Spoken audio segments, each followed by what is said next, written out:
Hello, my name is Visor, and welcome to episode 14 of Let's Play The Witcher 2. Last episode, the Blue Stripes caught Yorveth with our help, but then Triss got kidnapped by Lethos, and Cedric got killed. So now we need the Blue Stripes' help finding Lethos. But first, it seems Roche is pissed at Loredo for some reason. So let's check out why. Vernon's waiting inside.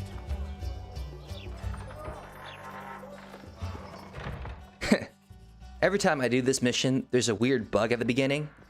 Those things you see in the ground, those are the Blue Stripes. And as you can see, there's a very extreme case of poppin' right now. But anyway, let's see what Roche wants. How did it go? Did you get him? The Kingslayer fled to Vergen in Edirn. He forced Triss to teleport them both. Damn, he's made a mockery of us. If that's how he wants to play, I'll make him regret it. I heard you have news for me. Loredo has a deal with Kedwin. That merchant living in his house is Henselt's agent. For a pouch of gold, the good commandant promised to support Kedweni troops in the event of a conflict. So what now? I want that spy to squeeze him for information. And I've sentenced Commandant Loredo to death. Roche, we have to sail. We need to get to Edirn. I'm not leaving until I deal with Loredo. The spy may know something about the Kingslayers. I wouldn't be surprised if Henselt of Kedwin was behind all this. He isn't, but at this point neither Roche or Geralt knows that. In fact, the only person that might know that would have been Triss, who was kidnapped, so let's do it Roche's way. All right, let's deal with this spy. Listen very carefully. I'm not repeating this. We have two targets. The first is a Kedweni spy, Arnold Malaga. I want him alive. The other is Bernard Loredo, the trading post commander and a traitor to Temeria. We don't let his kind live. Arnold almost never leaves the residence, so we need to strike there. To get inside, we'll use Vess's unusual talents and Bernard's habits. Stop calling him by his first name. It really rubs me the wrong way. Whatever you wish. Loredo's house. The first floor contains guest quarters. Geralt had the opportunity to take a look. Regular patrols. Second floor, Loredo's bodyguards' quarters. They think they're the toughest warriors this side of the Yaruga, but really they're lame drowners dressed in colorful gambesons. Third floor, the Lion's Den. Here Loredo stores plundered valuables. It's where he sleeps, shits, and wanks off while staring at the statuette of a she-elf. Only the following are allowed to enter. Arnold Malaga, Loredo's mother, his cousin, and whores. I'm not sure I still have that frog. After making his round of the trading post, Loredo always orders two ladies. Vess will act as one of them. The house is a bloody fortress, but Loredo had it enlarged. The Witcher will enter through the extension. Vess will open a window for you. Once in, you'll have to improvise, Geralt, but you'll have the element of surprise. Vess can hold her own, too. Zenon and Rickard will cover you from vantage points. If things get hot, lure those horsens near the windows. I'll be in the courtyard with the rest, ready to enter in the extreme. I repeat, in the extreme. That's all. Any questions? No? Let's get to work. In the extreme. Whatever. But as you can see, this is how the Blue Stripes are supposed to be as special forces. But before we go with that plan, I want to show off a little something. Now, for some reason, I forgot to mention the amulet. Remember from the amulet quest, what it actually does. As you can see here, it gives you +1 vitality regeneration. However, it's not +1 vitality regeneration in combat, so it doesn't actually work in combat. It's not that useful. Plus, as you can see, you can't actually equip it. It just sort of sits in your inventory and works. Or at least that's how I understand it. Before you had it, though, it had a -10 armor penalty, but I don't think that was being applied. At least I never saw it on my stats page. But that's enough of that. So, back to the mission at hand. So the Blue Stripes has this great plan. You can sort of follow it if you want, but things go wrong and it's less convenient, so there's another plan I want to do instead. Now remember, we've been to Loredo's house before, but we've also been to the back of Loredo's house. Remember a few episodes ago, we went into the mines behind Loredo's house that was full of neckers. At the very end of that, I said, well, there's this passageway here, but at the end of it, it's a locked door. We can't use it yet. Well, that's what this is for. That locked door leads directly to Loredo's house. So we're going to go through that cave instead. One, because I think fewer people have seen it, and two, because you get more EXP. Additionally, I want to kind of show off how strong Geralt has gotten. Normally, when we went through here last time, we just sort of spammed grape shots. And they worked, don't get me wrong, but let's show off how strong Geralt has gotten now. After all, we've leveled up a bunch, plus we got some really sweet armor right now, with 3 of the best armor enhancements we can get at this point. So yeah, we're going to be taking on that huge horde of neckers. Now, like all fights though, the main point is we're going to have to protect our back. We're still going to need to do that no matter how strong we get. But we're going to be able to tank a lot of hits from the front with no problem. Well, not no problem, but we can take a lot more than you would think. On the damage front, the big warriors pretty much go down in 3 hits, and the little ones go down in 1 hit plus a little bit of change. And right now, your Igni and your sword are about the same in terms of power. However, Igni will be a lot more useful if we ever get the AoE effect of it, which I think we will. I mean, I said I want to specialize in Igni for this run. Anyway, now that we killed all the big neckers, just a bunch of little tiny ones that are pretty easy to deal with. In fact, they actually die to 1 Igni if they ignite, and you let them burn down. But our incineration chance right now isn't really that dependable. Now, I could loot all these corpses, but I really have a lot of necker parts. Like, I could make my own necker clan at this point. And personally, I don't actually like selling the parts because the stores pay me shit for them. I'd rather keep them and make a 90 stack of every single potion and bomb in the game. Mostly out of spite, though there's also a chance that all this stuff will carry over to Witcher 3 and I'll find a use for it. Anyway, up here there are a few more neckers, not a big deal though. But all these neckers I'm killing sort of give me additional benefit. Killing them gives me more EXP. The other path involves more sneaking and less killing, so I'm actually not sure whether this secret path is easier or harder because of it. But I can guarantee we'll get more EXP out of this. Now, those neckers on that ridge over there, their pathfinding is kind of messed up. I believe they're still locked onto me when I was in the lower chamber or something, but they don't really bother us, so don't worry about it. Now, if you look in the top right corner, you'll see a timer, and we started this quest in the middle of the morning. However, the main part of this quest is actually at night. So when we trigger the actual quest by going up these ladders, there's going to be a slight time skip to suddenly make it from noon to late at night. It also gets you 400 EXP, so like I said, this path gets you a lot more EXP. Now, getting back to Roche's original plan, it involved 2 hookers. And since I said the plan went wrong, Vess won't be helping us, it'll be the other hooker, whose name is Helen. Where's Vess? So that's her name. I knew she was no hooker. They've taken her to the tower. Great, thanks. Wait! The tower's locked. The soldiers upstairs guard the keys. Damn, I need to get in there. Loredo's mother also has keys. Where is she? In the basement distilling Fistech. Take care. Kill the whoreson. All right. So we need to get the keys from Loredo's mother, who we've met before. Now this door here is locked, which I think is pointless because there's a jump right here. You do have to keep an eye on the map though. I think if I jump right now, somebody will see me. Whatever, we can probably just kill him anyway. Oh, he's actually facing away. Even better. Now normally I don't try to sneak through here, I just murder everyone because it's more convenient. Let's try sneaking for a little bit, or at least until I get bored and start just murdering everyone again. The thing is, if you knock them out, you don't really get EXP, you still get the same loot, which in that case meant we finally got a key for this door. This completely pointless door, by the way.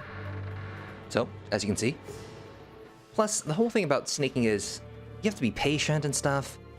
But really, in the time I'm sneaking around, I can probably just murder all of them. They're not that hard. I had the same problem in Tomb Raider and Deus Ex Human Revolution. Yeah, I could find the pattern and sneak around, or I could just shoot everybody in the fucking head. One of those was a lot faster. Anyway, oh, I've been spotted. Well, we're going back to kill him. Now, did I ever explain how incineration works? I think you've seen it a few times, but I don't think I've ever explicitly said what it does. Well, besides them burning down slowly, notice this guy wasn't attacking me while he was burning. So in a way, against human targets, it's more useful for crowd control. Unfortunately, remember when we fought the Neckers, yeah, they'll burn, they don't give a shit, they'll just keep fighting you anyway. Plus, this is only based on incineration. The base spell has a slight bit of knockback, but in that case, you'd be better to use R to control a fight. Still, overall, this part is pretty easy. Now, you might have noticed that this guard came out of the house, and that's because he's guarding one of the hallways inside. So we're able to sort of lure him out by causing a lot of noise back here. And this actually does simplify our run through the house a little bit, which is useful. Now, if we went with Roche's original plan, we probably have to sneak around or fight these guys anyway. So we really haven't skipped any combat through this plan. Though this path does allow you to avoid having to sneak around this one merchant. Remember that one merchant that Roche wanted you to capture alive. But anyway, now we're going to be sneaking through the kitchen into the basement. But meanwhile...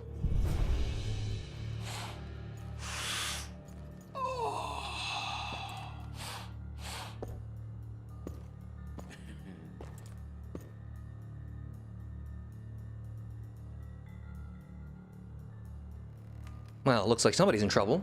Somebody with a tattoo. I think we know who it is. Anyway, in this kitchen there are buckets again, because if you tipped them off, you would attract a guard that was guarding this hallway. But that was the guard we lured out into the backyard and killed. If he catches us here though, he would have called in a bunch of guards from the front yard. So by having him go to the backyard, we actually saved ourselves a bit of work, which is nice.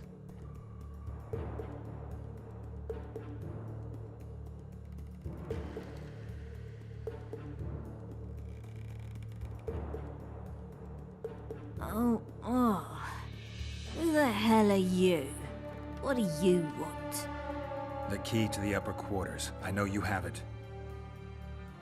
You want to free the elven girl. Your efforts are in vain.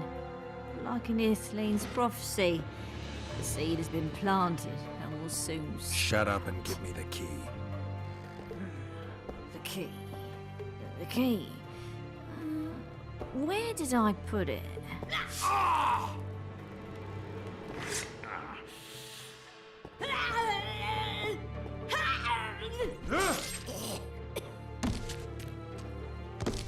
So, yeah, we just cut Loredo's mom's head off. I almost feel like I should do a decapitation pun right now, but I don't really know that many. But since we're still a bit wobbly from the fist tech, we're just gonna loot the room for a little bit. Now, you might have noticed during that cutscene, there was a really weird pause when she was attacking me where it suddenly switched. Well, because if you play on a difficulty harder than normal, there'd be a QuickTime event there that you could obviously fail. Actually, a very interesting feature of The Witcher 2 is the fact that you can turn off QuickTime events. Maybe not all of them, but most of them.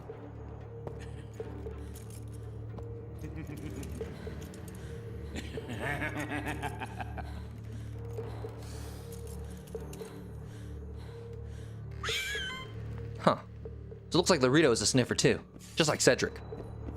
Anyway, from this point on, there's really no reason to sneak. I might try to knock a few people out just to simplify combat a little bit, but you're gonna end up fighting everyone anyway. So this guy we might try to knock out real quick. Or we'll follow him around awkwardly for a little bit. Maybe I was sniffing his hair too? Whatever. We'll just murder everyone. It's easier. I think the problem is you can't knock him out with your sword out.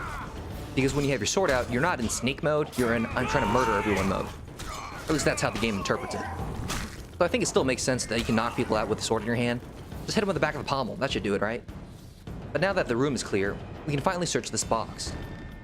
Now, apparently, you could also unlock this box if you did the Mystic River quest, then went to Loredo's house, because you could have gotten a key from Luis Mercé.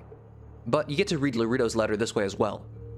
So basically, this is a letter from Loredo to Deathmold, partly apologizing for his crazy mother, who I guess was trying to put a hot circlet on somebody, which remember is what the pretty girl at the asylum would have gotten if the priest didn't decide just to give her a bunch of herbs. Because as I've hinted at, she's the girl from the asylum. In fact, that's how she was able to afford this house. She probably got the treasure that the Nilfgaardian soldier revealed. But anyway, the important thing about this letter is it proves Loredo's treachery, since he's basically sold over Flotsam to Kedwin. Actually, maybe it is better that I got this letter now and not earlier, because otherwise it would have been like Margot's notes and kind of a huge reveal. But let's put LP structure aside for a moment. Now on the next floor, this is where all of Loredo's guards sleep. But before we deal with them, let's go upstairs and listen to Vess and Loredo for a bit. Stay away. You're dressed like a whore, behave like one. First I'll plough you, and then I'll slice off your tits. Does that strike your fancy? Cut off your own, whoreson! Oh, I love it when bitches bark. Yeah, cutting off tits. How serial killer of him. Anyway, in this room, we could sneak through here and get what we need, or we can just kill all of them. So I'm gonna make a lot of noise and then start stabbing them as they're getting up. Is it dishonorable? Probably, but it simplifies the fight, so who cares? Now, the reason I try to make all that noise is because I tried to do this fight without making noise before, but I couldn't stab them while they were sleeping in bed. Don't know why. Look at that. They're both on fire. It's like synchronized dancing, except, you know, more flaming. But stereotypical pun aside, you can see incineration does simplify the fight a bunch. The damage it does is nice, but locking somebody out of a fight for like 5 seconds, kind of a big deal. Anyway, now everyone's dead, so we can loot all these chests. Though the important one is the one over here. This one contains a key for the tower, which we need to get into Loredo's room. Additionally, while we're here, let's loot all these chests. As well as kill this training dummy. There's still that attribute you get for killing 10 training dummies, and I think I'm currently at 7. Hopefully we'll be able to get it by chapter 2. Oh, also, this chest is locked, but everywhere I looked, no one seems to know where the key is. Not even the moderators on the Witcher 2 forums. So I'm guessing it's just sort of a lost cause, or maybe the developers are trolling us. Either way though, if you can't open the chest, don't worry about it, no one can. Anyway, let's go rescue Vess. It's a trap! Look out!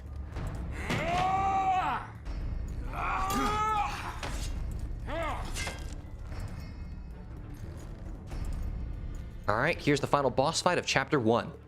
So, how hard do you think this fight's gonna be? Demavent should have killed all you freaks. Yeah, he's actually not very hard at all. Possibly because he brought a polearm to a short-range fight, or the fact that he's probably high on fist tech still. Also, as you can see, his whole talk about you still being human, complete bullshit. He still thinks you're a mutant. Let's fucking roast him. There we go. I think he's well done now.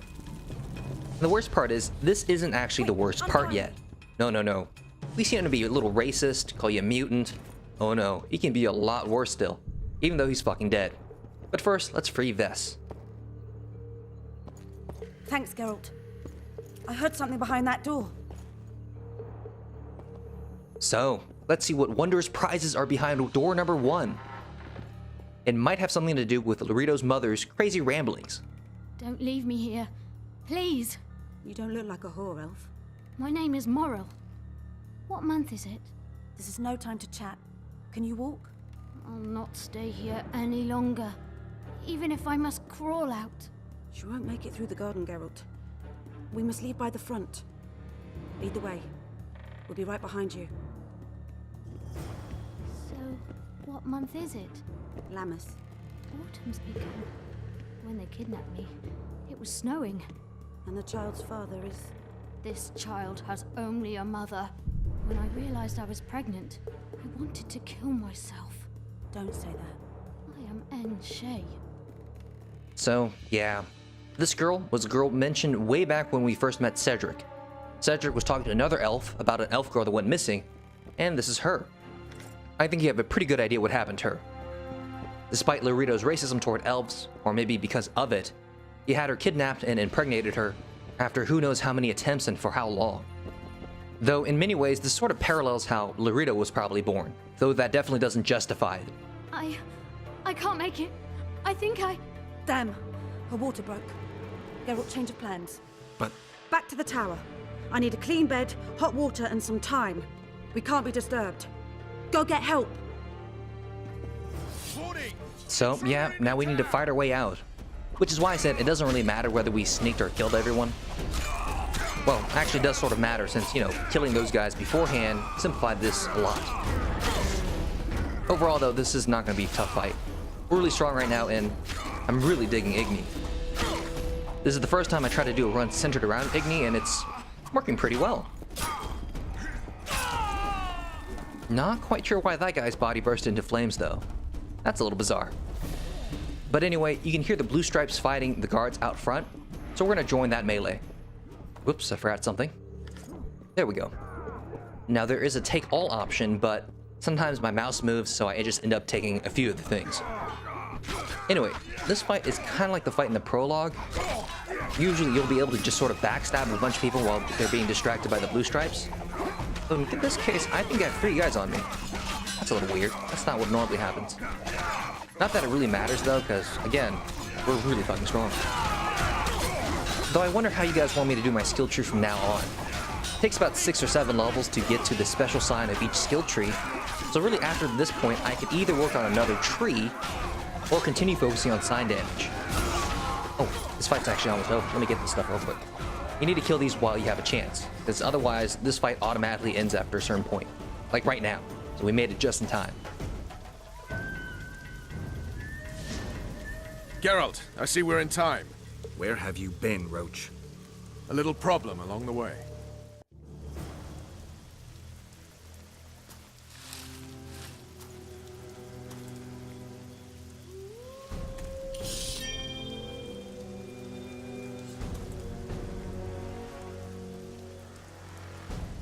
That's right. Yorveth and Roche are gonna have a duel in the forest. Because after all, Yorveth probably just got broken out of prison. Anyway, this fight is kind of a bitch. You'll notice before the screen even started fading in, I was already running backwards. Because if you stand there, Yorveth will kick your ass. He'll do like a full combination on you, and it's a pain. When I first played this game, I actually thought this was a fight you had to lose, because it just seemed really bullshit. Overall, Roche just doesn't have a lot of abilities. He doesn't have a roll, he can only parry, and he does sort of get your abilities in your skill tree, but since I put everything into sign, it doesn't help. The only way that I found to beat Yorveth is basically to run around like an idiot until he starts swinging like mad, and then go in when his combo finishes. Defeated by a Dwan. I must be getting old. What now? Consider yourself lucky. Though you deserve torture, I lack the means, so I'll simply lop off your head. You'll die a warrior's death. I don't regret a thing. Impending death has addled your mind. I don't regret that it's you. After so many years, it would be stupid to die from an accidental bolt in the eye. Or worse yet, influenza. Damn! Lucky again, your archers approach. I defeated you once, Yorveth, and I can do it again. Remember that. We shall see about that, friend. We shall see. Friend? The horseman ran away, but I'm sure he'll show up again. Bloody non-humans. Enough of Yorveth. What's with Loredo and where's Vess? Loredo's dead. I saved Vess. Barely. What happened? Your plan was hardly the most. A boy, Geralt! A healthy boy! Whose child is that? Morals. Whose? We found an elf woman Loredo kidnapped almost a year ago. He was the father. I'd never touch a she-elf. This is my favorite QuickTime event. Enough! We don't have time for that. The ship's waiting.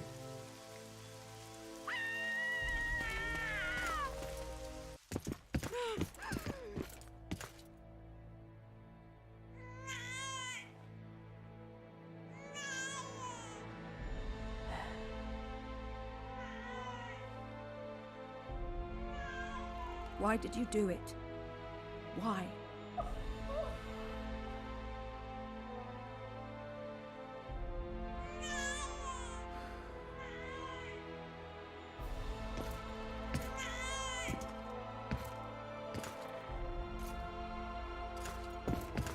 Don't touch me! I hate this town.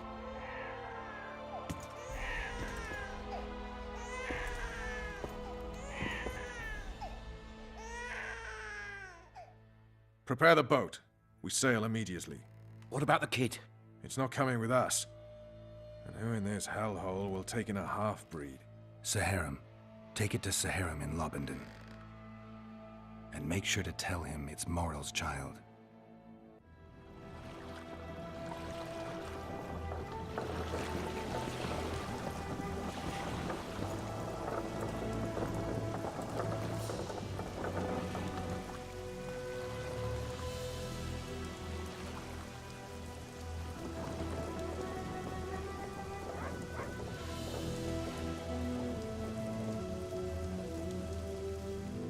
And with Geralt and the Blue Stripes sailing off into the dark, gloomy waters, this is the end of Chapter 1 of The Witcher 2, if you follow Roche.